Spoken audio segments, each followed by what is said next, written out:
So we have everything we need here to solve for our final solution. So let's do it right here. Okay. So we're going to use our acceleration equation again.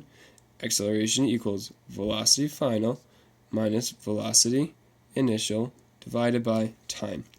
Our velocity, not our velocity, our acceleration is negative 1.5. Put that on this side. Our final velocity we don't know, that's what we're solving for, so we're going to leave that as a variable.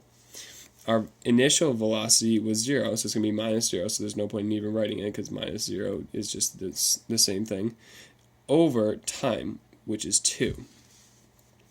So if you multiply both sides by 2 to get final velocity by itself, you're going to get this.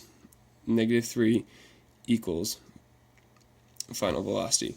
So your complete answer is velocity final equals negative 3 meters per second. And you may be wondering, how is it possible that you have a negative speed? That doesn't make sense. Well, it does make sense because you might not have realized it, but during our problem here, we defined what is positive and what is negative. I said that it was going a forward speed or positive speed when it was going to the right. So our right is positive. Or in the terms of physics, both the top is positive and the right is positive. And then when we started moving back down, we started to have negative values. Not positive, I didn't mean to write that. Negative values. Negative below and negative. So the more it moves this way, the more negative values it's going to have. And if it doesn't move at all, it's not going to have any values. That's how it works in physics. So you've got your final answer, but it might not make much sense to you. You just did the math and you kind of figured it out, but you might not know what it means. So here's what it means. Here's what happened. Little baby Cormier started at the bottom and he launched his car up the hill at a speed of 6 meters per second. It was going 6 meters per second right at the end, but at the end it's going 0 meters per second. Why is that? Well, by definition, acceleration is a change in velocity. And since we ended up having a negative acceleration, then we're going to have a slowly decreasing velocity the further we go on, up the hill anyway. So up the hill, we're getting slower and slower because each second we're losing speed, and that's actually because of gravity pulling down on the car, stopping it from going further up the hill. But once we get to the top, its speed increases the negative way, so to speak. Like before, the car was pushing against gravity, but now that it's at the top, it's going with gravity. So on the way up, it's getting slower and slower, but on the way down, it's getting perpetually faster, and it would keep going and going and going and getting faster until it reached maximum velocity. So to recap, in case you didn't understand any of that, velocity initial is the speed at the beginning of whatever particular part of a situation you're looking at. In the first part, we were just looking at this part. Well, as it was going up, that's all we were trying to find for. And so its initial velocity was 6, final 0, displacement 12 meters. And, we saw for the other ones, time ended up equaling 4 seconds over here. And then, acceleration ended up equaling negative 1.5 meters per second squared over here. We got different values. Now, 4 seconds makes sense, positive time. You can't have a negative time, and we'll talk about that in the domains later. But acceleration did make sense because it was a negative change, and we also talked about that. So we have all our variables defined here, the initial velocity, the final, the displacement, the time, and the acceleration. Now, for this particular situation, acceleration didn't change, and that's why we were able to use it in solving for the final velocity over here. But this part, we were talking about a different situation. We weren't talking about it going up the hill, we were talking about it going down the hill.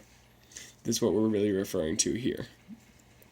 Now, its initial velocity in this part of the situation was 0 because it started from when it was at rest, remember?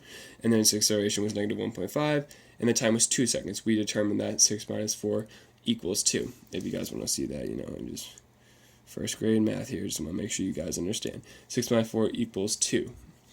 We did minus 4 because that was the time of the initial situation, and we're past that and on to the second part of the situation. So that's how we found the time. And those three things, they're all you need to solve for final velocity in the acceleration equation. So that's how we were able to find it. Well, I hope you guys learned something about physics, and I know this seems like a really complicated problem, and when I first tried one like it, I didn't get it right. Trust me. But hopefully this was helpful to you guys, and here are the domains that I use for the problem. Meters per second, that's velocity, it could be anything. It could be negative, positive, whatever. Meters per second squared, that's acceleration. That could also be anything, any direction. It could have happened. I mean, plausibly, for the situation, he's launching a toy car, not a jet. Meters, it could have been negative or positive. It could have been negative or positive because of what we talked about, the frame of reference, this being positive. So if it's any way right or up from the starting point here, that's going to be positive. But if it starts to go past its other starting point here, because this is our starting point for the second situation, then it becomes negative, so to speak. Now, if we were solving for displacement, which is the total distance that it moved, we wouldn't have gotten a negative number. You might think that we would have because this was the second starting point, but you'd be wrong.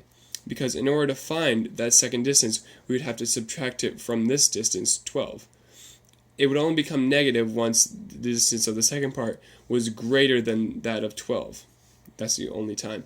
We can still have a negative speed at 6 seconds, but we can't have a negative displacement, not quite yet.